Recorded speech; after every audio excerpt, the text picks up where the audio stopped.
tabahumul jahilun, apabila orang-orang yang berkelakuan kurang adab hadapkan kata-kata kepada mereka, mereka jawab dengan perkataan yang selamat daripada perkara yang tidak diingini. Maknanya apa tuan-tuan kat situ? Maknanya ciri nombor 2, orang hamba Allah Ta'ala ni lemah lembut. Ciri nombor 2 ialah lemah lembut. Maksud lemah lembut kat sini apa? Kalau dia bercakap dengan orang jahil cakap tak beradab dengan dia tak melawan. Kan? Tu orang yang hamba Allah. Dia kena ada sifat lemah lembut. Orang Melayu kata apa tuan-tuan? Mengalah tak mesti kalah. Kan? Mengalah tak mesti kalah. Tu mengalah tak mesti kalah. Jadi kat sini nak menunjukkan kepada kita, ciri nombor 2 orang yang hamba Allah yang beriman ialah dia kena bercakap dengan orang jahil secara lemah lembut. Walaupun orang jahil kasar dengan dia kena lemah lembut. Bukan senang tuan-tuan. Saya contohkan 2 cerita. Ni 2 cerita. Cerita pertama Nabi, cerita kedua ulama. Nabi tuan-tuan, ada satu kisah yang diriwayatkan. Nabi ni kata Sayyidatina Aisyah. Kata Sayyidatina Aisyah, bapak dia tanya. Aisyah ni pernah ditanya oleh bapak dia, Sayyidina Abu Bakar. Apa bapak dia tanya? Dia kata, ada tak benda yang Nabi SAW buat yang dia belum pernah buat? Itu soalan dia. Ada tak benda yang Nabi dah buat tapi dia pun belum pernah buat? Maka Aisyah kata, ada. Ada satu. Apa dia?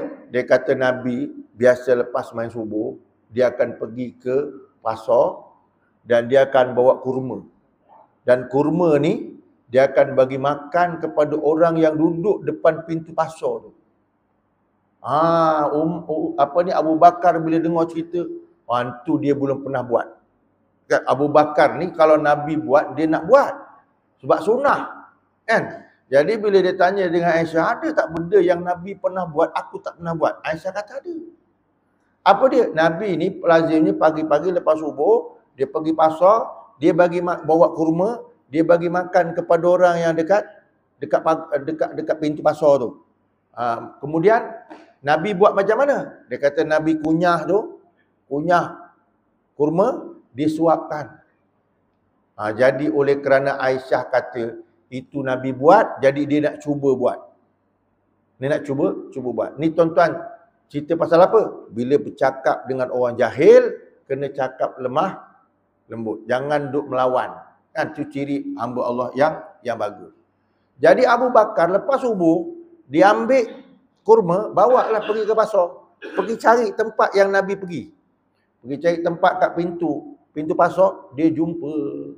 Rupa-rupa yang dia jumpa tu ada satu orang Yahudi buta. Bila dia tu tengok balik, sebab dia teringat Aisyah kata Nabi bagi makan orang tu. Dan cara bagi makan dikunyah dulu, kemudian dimasukkan kat mulut. Jadi dia nak buat tu, sebab itu sunnah Nabi SAW bagi makan orang tadi. Sebab Nabi buat, dia belum buat. Jadi bila dia sampai kat situ, dia tengok orang buta tadi tu, Yahudi buta tu. Dia belum pada nak bagi makan tu, dia dengar apa orang Yahudi buta tu cakap. Maka bila Yahudi tu bercakap, dia kata, rupa-rupanya Yahudi tu duduk kat pintu pasar. Dia kata apa tuan-tuan? Wahai orang ramai, engkau kalau jumpa orang yang namanya Muhammad, kau jangan ikut, dia gila. Tu. Ni tuan-tuan Yahudi tu kata. Dia kata, wahai orang ramai, sebab dia tak tahu nampak depan siapa orang yang lalu lalang tuan-tuan. Cuma dia cakap, wahai orang ramai, nanti kalau kau dengar atau jumpa orang nama Muhammad, kau jangan ikut dia gila. Cak gitu. Sayyidina Abu Bakar tengok ni meleleh air mata. Kenapa? Orang macam ni Nabi bagi makan. Orang yang kerja maki dia bagi makan. Agak-agak kalau tuan-tuan nak bagi makan dia tuan-tuan. Orang yang maki tuan-tuan nak bagi suap kat dia. Itu. Tapi Nabi buat. Tu.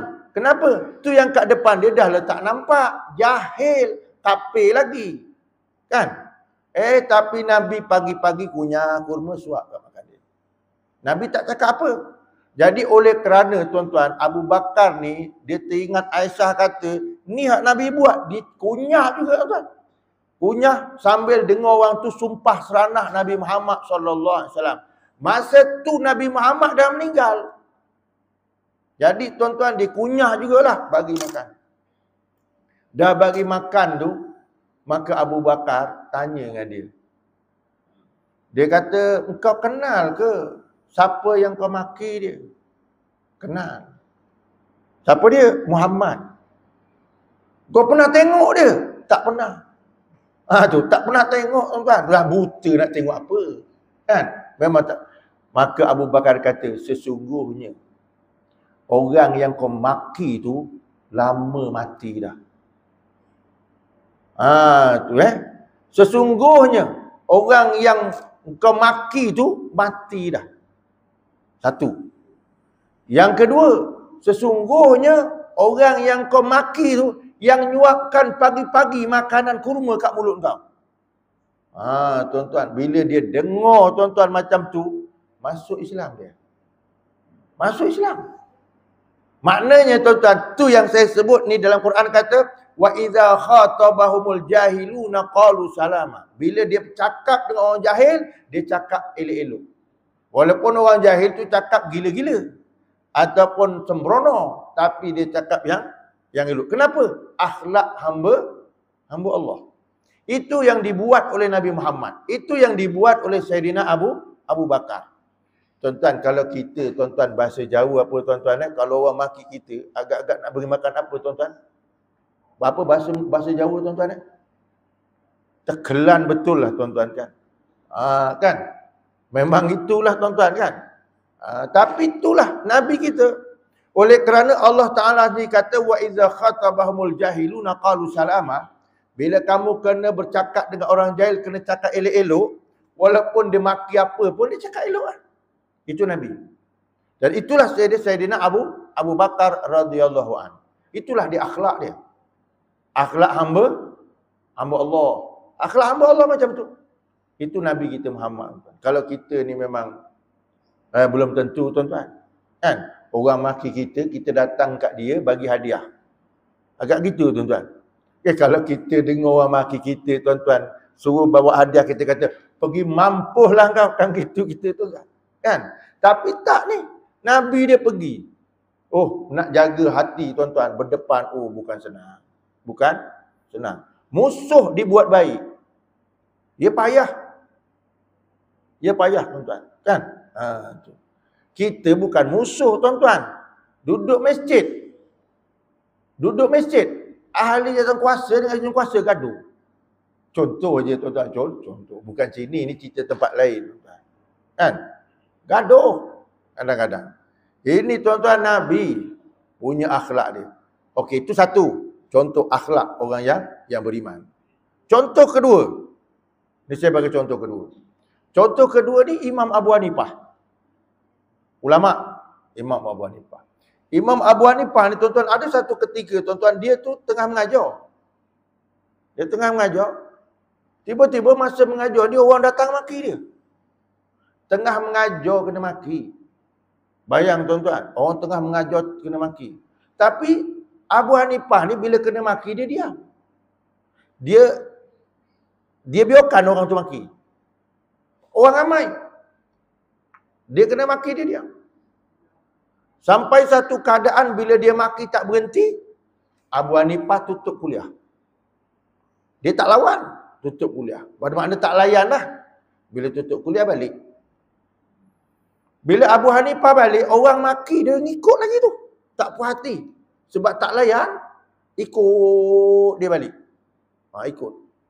Kena maki sepanjang jalan. Sampai rumah dia. Kalau agak-agak kita tuan-tuan, orang maki kita sampai depan rumah, apa tuan-tuan buat? Memang bergaduh lah depan rumah. Kan? Kalau orang zaman-zaman dulu jangan main-main, dikeluarkan parang. Kan? Gaduh depan orang dulu. Kan? Orang dulu. Tapi tuan-tuan nak sebutkan, Abu Hanifah ni, Imam Abu Hanifah, bila orang maki dia sampai depan rumah, dia tunggu pula tu. Dia tunggu sampai orang maki tu habis. Bila dah habis maki tu, Imam Abu Hanifah tanya, dah habis belum? Tuan-tuan, orang maki dia, dah habis belum? Dia kata, aku dah habis. Jadi Imam Abu Hanifah kata gini, oleh kerana semua yang ada dalam hati kau, isi perut kau habis dah keluarkan, bermakna lepas ni nanti akan keluar yang elok-elok. Dia tak jawab yang kena maki tu. Bermakna dah habis ni, lepas ni kau akan cakap yang elok. Kena macam tu tuan-tuan, balik orang tu. Balik orang tu. Kan? Ataupun macam gini lah tuan-tuan, orang tengah maki kita, dah habis maki kita, terima kasih banyaklah kau bagi pahala kat aku. Agak-agak jadi gaduh tuan-tuan dah. Tak jadi balik orang tu. Tuan-tuan, ni akhlak. Kenapa? Akhlak bercakap dengan orang jahil. Sebab hamba Allah Ta'ala ni dia berakhlaknya lembut. Dia tak kasar. Jadi artinya hamba setan cakapnya kasar. Itu lawan dia. Jadi cakap ni pun nak kena jaga. Tuan-tuan. Kenapa? Sebab kata ulama, apa dipanggil tuan-tuan lidah itu lebih tajam daripada mata pedang. Tu lidah tu tuan-tuan, dia tak bertulang tapi dia boleh lebih tajam daripada mata pedang. Artinya apa? Lidah tu dia boleh membunuh. Seperti mana pedang yang boleh pancung orang, lidah tu boleh membunuh. Jadi kena jaga-jaga. Mulut kita ni tuan-tuan memang lidah tak bertulang. Dia sedap dia bercakap. Kalau tuan-tuan cuba semak balik, tuan-tuan semak balik. Contoh macam ni. Tak kira lah jawatan apa. Tuan-tuan pernah tak semak ataupun kira berapa perkataan yang tuan-tuan keluar satu hari? Daripada bangun pagi ni sampai tengah hari ni je lah tuan-tuan tengok. Tuan-tuan pernah kira tak berapa perkataan yang keluar? Confirm tak kira. Tetapi setiap perkataan yang keluar tu kata Allah Ta'ala, ma yalfidhu min qawlin illa ladaihi raqibun atid. Setiap yang terkeluar daripada mulut manusia tu ada raqib dengan atid. Memang akan dikira oleh Allah Ta'ala. Tapi kita tak pernah kira. Dan setiap yang keluar daripada mulut kita, kalau tak benda tu pahala, dia mesti dosa. Yang itu akan dikira oleh Allah Ta'ala. Sebab tu tuan-tuan, dalam hadis Nabi kata besok di hari akhirat, ada orang terperanjat. Ada orang terperanjat. Terperanjat dengan apa? Amal yang dia buat. Terperanjat. Kan? Terperanjat macam mana? Dia rasa dia tak buat. Tapi sebenarnya dia buat. Itu maknanya apa tuan-tuan? Apa maknanya? Saya ulang balik. Dia rasa dia tak buat, tapi dia buat. Besok hari akhirat jumpa. Itu maknanya apa tuan-tuan? Bukan. Nanti dulu. Apa dia tuan-tuan? Saya contohkan gini. Tuan-tuan duduk rumah. Ni contoh saya. Tiba-tiba surat datang. Surat tu surat saman. Contoh kan?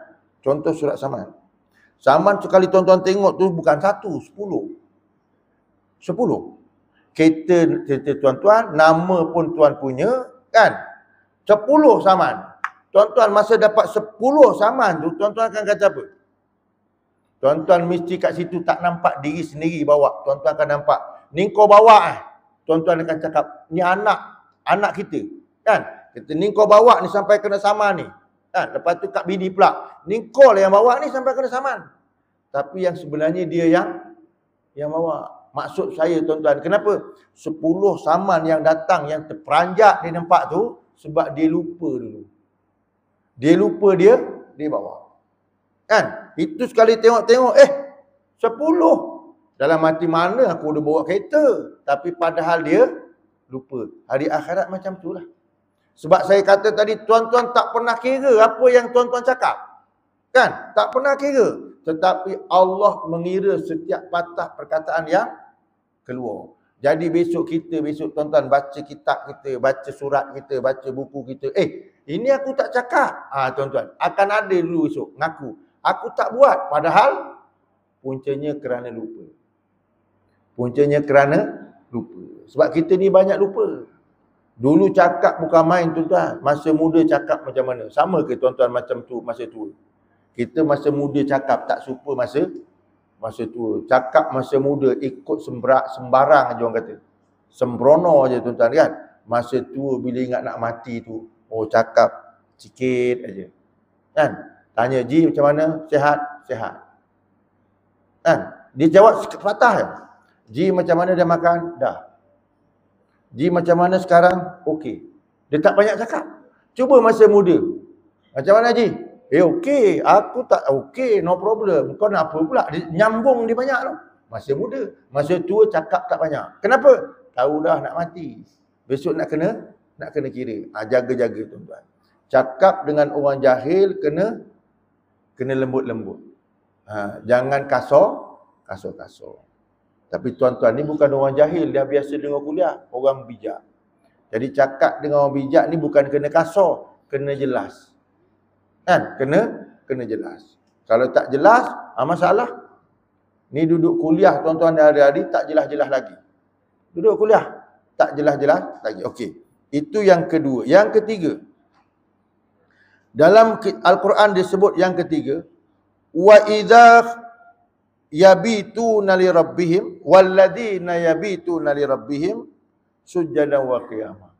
Ciri nombor 3 ni, dia kata, dan mereka yang menjadi hamba Allah itu yang tekun mengerjakan ibadat dengan Tuhan, mereka pada malam hari dengan sujud dan berdiri. Apa maknanya tuan-tuan?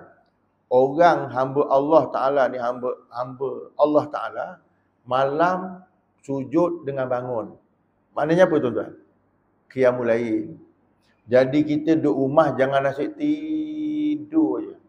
Dengar kuliah pun tidur, duduk rumah pun tidur juga. Contohlah tuan-tuan, bukan tuan-tuan, orang lain. Kan? Ni dalam Quran kata, orang yang beriman, iaitu hamba Allah, dia duduk rumah sujadan wa qiyamah. Sujud dengan qiyam. Sujud dan qiyam tu maknanya apa tuan-tuan? Waktu malam, qiyamul lail. Jadi, nak sebut kat sini, duduk rumah, jangan tidur je. Kenapa? Dalam hukum Islam kata, kita ni, kalau nak sembahyang, jangan kat masjid aja. Saya ulang balik tuan-tuan. Duduk rumah, jangan tidur je. Duduk masjid, jangan sembahyang aja. Faham tuan-tuan? Nak sembahyang fardu, masjid. Sembahyang sunat, masjid. Sembahyang qiyamul lail, masjid. Sunat duha, masjid. Semua kat masjid. Sampai kat rumah, sembahyang pun tak ada. Kerja tidur je kat rumah. Yang ni tak betul. Kenapa Nabi kata macam ni? Afdalus solah fil bait illal maktubah fahuwa fil masjid. Itulah hadis. Sebaik-baik sembahyang di rumah kecuali sembahyang fardu di masjid. Maknanya apa tuan-tuan? Maknanya nak sembahyang fardu pergi masjid. Nak sembahyang rawatib masjid. Nak sembahyang sunat tahiyatul masjid. Boleh faham tuan-tuan? Dia yang duduk kat masjid ni sembahyang apa disebut hadis? Sembahyang fardu. Bila sembahyang fardu dia ada sembahyang rawatib tu. Qabliyah dengan ba'diyah. Masjid. Sembahyang sunat tahiyatul masjid. Itu masjid. Yang lain rumah. Yang lain tu dekat rumah. Nak tahajud, rumah. Nak duha, rumah. Nak sembahyang hajat, rumah. Nak sembahyang tasbih, rumah. Afdalnya macam tu. Bukan tak boleh buat kat masjid. Kenapa? Supaya tuan-tuan, Nabi pernah sebut macam ni. La taj'alu buyutakum kubura. Kamu jangan jadikan rumah kamu tu sebagai kubur. Jangan jadikan rumah sebagai kubur. Tu maknanya apa tuan-tuan? Kubur tu tempatnya tempat orang tidur. Jangan kubur. Kubur tempat tidur. Jadi rumah tu jangan asyik jadikan tempat tidur je. Semayang tak ada. Ngaji tak ada. Jangan. Wirid tak ada. Jadi kira-kira tuan-tuan, nak sembahyang kat masjid, jangan tinggal masjid. Sembahyang fardu. Sembahyang sunat rawatib. Sembahyang sunat tahiyatul masjid. Tapi balik rumah, sunat tahajud. Duha. Kan? Qiyamul lail, tu kat rumah lagi bagus. Itu kenyataan daripada Nabi. Kenapa? Jangan jadikan rumah tu macam kubur. Kan? Dan Nabi juga kata la taj'alu kubura masajid. Jangan jadikan kubur masjid pula. Rumah jangan jadikan kubur, kubur jangan jadikan masjid. Tuan-tuan. Sembahyang jangan dekat kubur.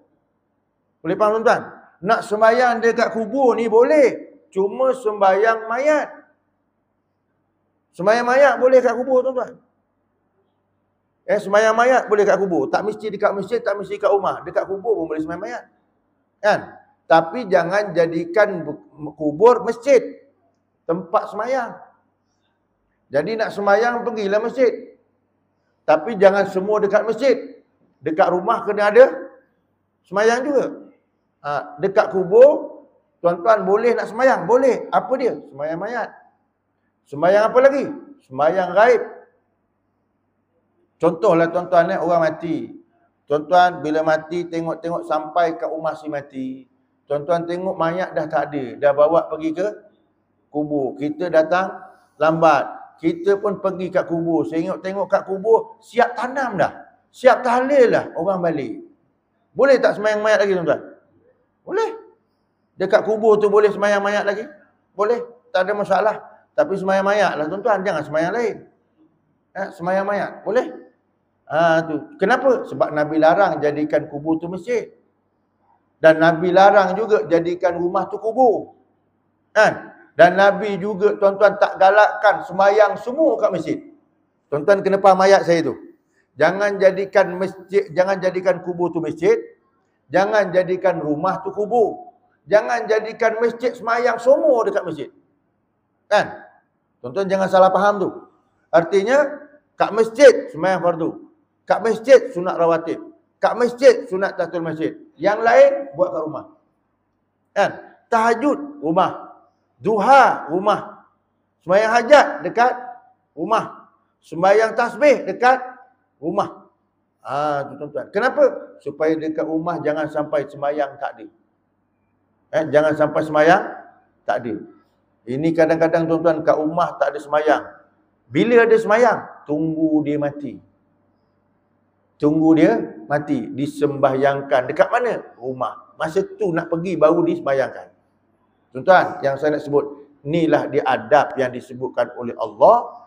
Ciri orang-orang yang beriman tu, rumah tu dijadikan tempat sujud dan tempat qiyamul lail.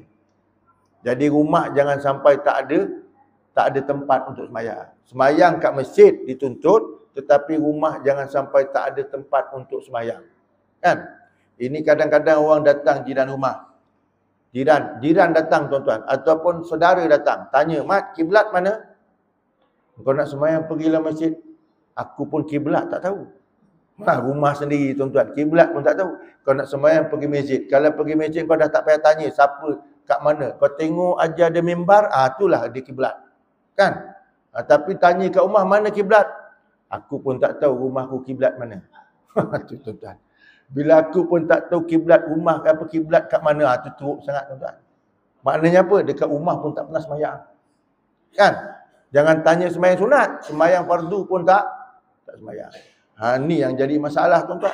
Sebab tu dalam Quran kata, "Walladzina yabituna li rabbihim sujjadan wa qiyama." Ciri hamba Allah Taala ni dekat rumah yabit. Yabit tu bermalam tuan-tuan. Biasa orang malam kat mana? Kat rumah lah. Duduk rumah sujjadan wa qiyama. Dia kena ada waktu sujud, kena ada waktu qiyam. Artinya rumah jadikan tempat sembahyang. Nabi kata, "La taj'alu buyutakum qubura." Jangan kamu jadikan rumah kamu itu sebagai kubur semata-mata. Untuk tidur aja.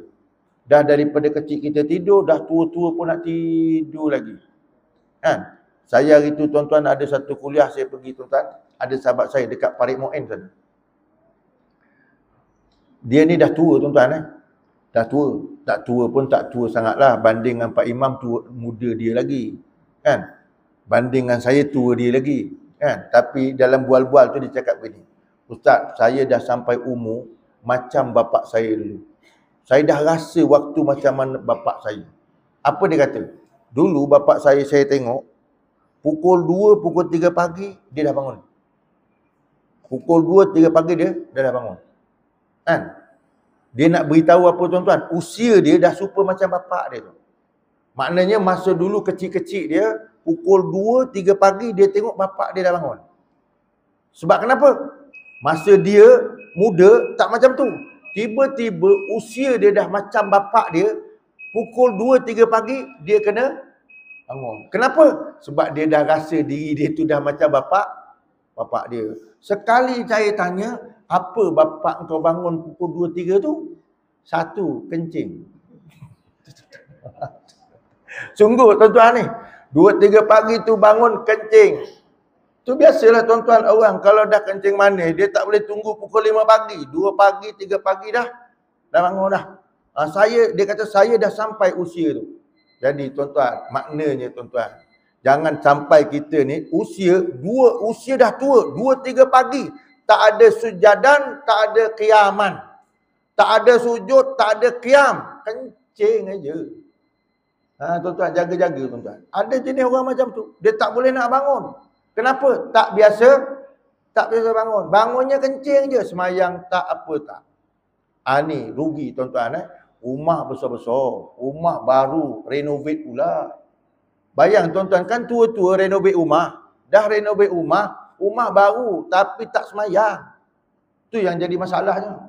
Jadi kena jaga waktu.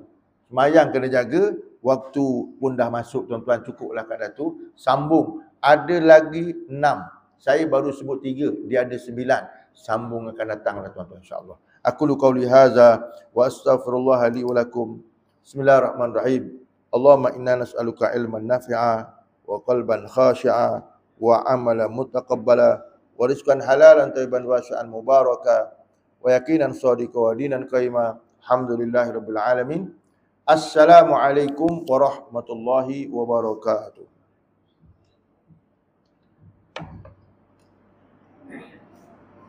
Serban